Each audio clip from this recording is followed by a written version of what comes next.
Hello, I'm Salima Davis, founder of Papillona. And this month at Papillona is all about resilience.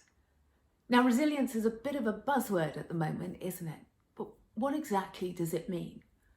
Well, as parents, we all want our children to be happy. It's only natural. But sometimes that translates into jumping in to try and fix things when perhaps it's not appropriate.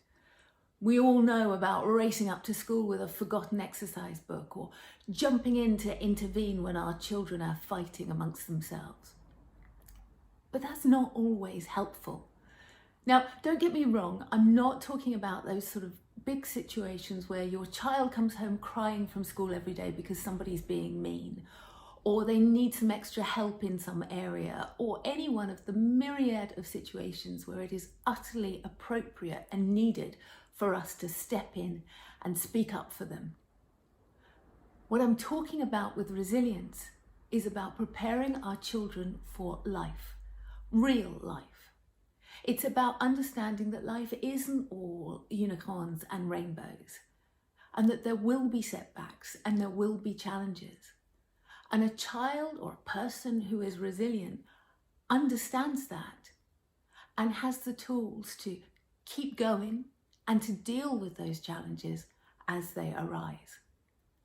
And if we can teach our children how to do that, then not only will they thrive when life throws at them whatever life has planned for them, but they will also be able to know the real joy and contentment that comes from achieving a long-term goal after a considerable period of hard work, rather than always relying on instant gratification.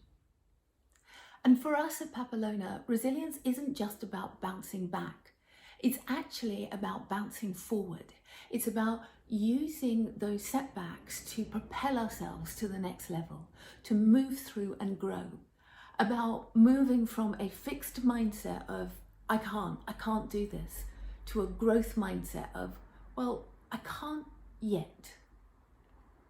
So please do the usual, follow us on Facebook and Instagram. We have, as always, got lots of information there for you on this subject.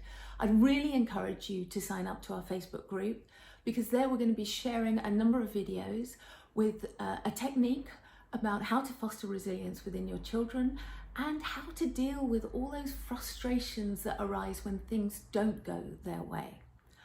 If you sign up to our newsletter, we share the habits that resilient people share. And as usual, you get a discount on our product of the month, which unsurprisingly is resilience. And the discount is a massive 50%, so really worth checking out. So as always, I'm going to leave you with something to do. And this month, I would like you to challenge yourself with your children. So each of you is just going to pick a challenge for a certain amount of time, maybe for the month, maybe for longer.